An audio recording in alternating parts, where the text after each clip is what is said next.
दोस्तों, एक कहावत है, कातिल चाहे कितना भी चालाक हो, एक निशानी छोड़ ही जाता है।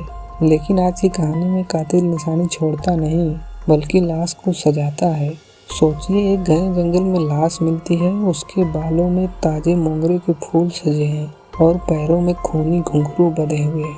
पुलिस को लगता है कि यह आत्महत्या है, लेकिन एक लड़की जानती है कि यह सुसाइड नहीं, बल्कि एक सीरियल किलिंग है। कातिल कोई ऐसा है जो दिन में शरीफ दिखता है, लेकिन रात होते ही शैतान बन जाता है। आखिर कौन है यह जैस्मिन किलर और क्या कनेक्शन है इन फूलों का मौत से? आज हम एक्सप्लेन करेंगे 2026 की लेटेस्ट तेलुगु थ्रिलर चिकाटिलो। कहानी बहुत ही डार्क है और इसका क्लाइमेक्स भाई साहब दिमाग घुमा देगा। तो चलिए शुरू करते हैं। कहानी की हीरो है संध्या।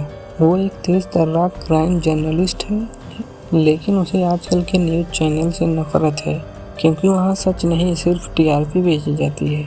तंग आकर संध्या अपनी नौकरी छोड़ देती है और ठान लेती है कि वो सच दुनिया के सामने लाएगी।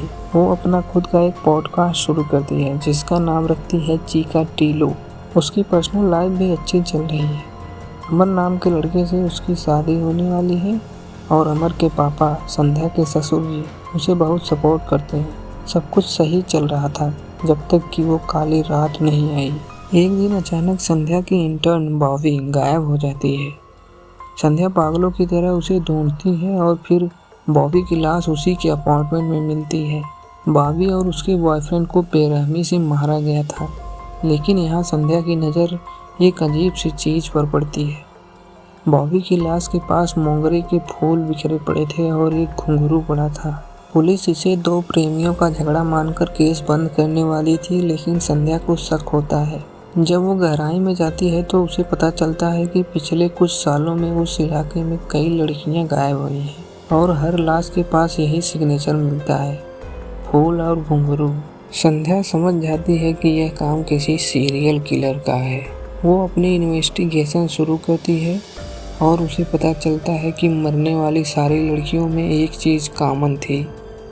वो सब क्लासिकल डांसर थी या उनका कला से कोई ना कोई नाता जरूर था। जैसे जैसे संध्या सच के करीब पहुंचती है, उसे धमकियां मिलने लगती हैं। उसे लगता है कि कातिल कोई बाहरी गुंडा है, लेकिन उसे यह नहीं पता था कि कातिल उस पर नज़र रख रहा है और वह कातिल उसके बहुत करीब है।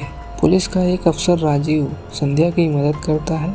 सबूतों का पीछा करते हुए उन्हें एक पुराने गांव का सुराग मिलता है।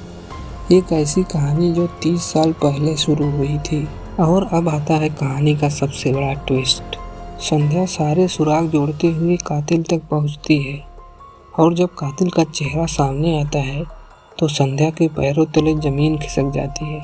वो कोई और नहीं बल्कि अमर के पिता, संध्या के होने वाले ससुर जी थे। जी हाँ, वही इंसान जो संध्या को बेटी की तरह मानता था, वही इन हत्याओं के पीछे था। संध्या सदमे में है। एक शरीफ बुजुर्ग आदमी ऐसा जानवर कैसे हो सकता है? तब वो अपना खौफनाक सच बताता है।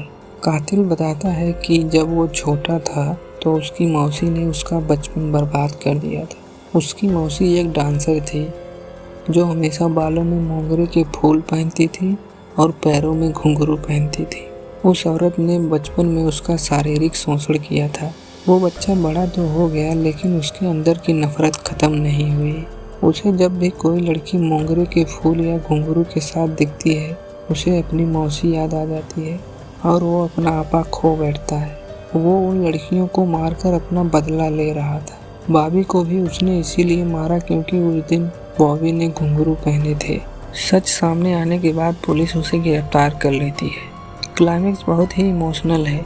अमर, संध्या का मंगेतर, टूट जाता है कि उसका पिता एक कातिल है, लेकिन संध्या अमर का साथ नहीं छोड़ती। वो उसे समझाती है कि पिता के पाप की सज़ा बेटे को नहीं मिलनी चाहिए। अंत में कातिल जेल जाता है और संध्या अपनी लड़ाई जारी रखती है अपने पॉडकास्ट चिकाटिलो के जरिए, ताकि कोई और मासूम अंधेरे में न खो जाए। तो दोस्तों, यह थी चिकाटिलो की पूरी कहानी। यह फिल्म हमें सिखाती है कि बचपन का ट्रॉमा इंसान को किस हद तक ले जा सकता है। आपको क्या लगता है, कानून ऐसे साइको किलर्स के लिए काफ़ी है? कमेंट में बताइए। वीडियो पसंद आई हो तो लाइक करिए और हमारे चैनल को सब्सक्राइब करिए।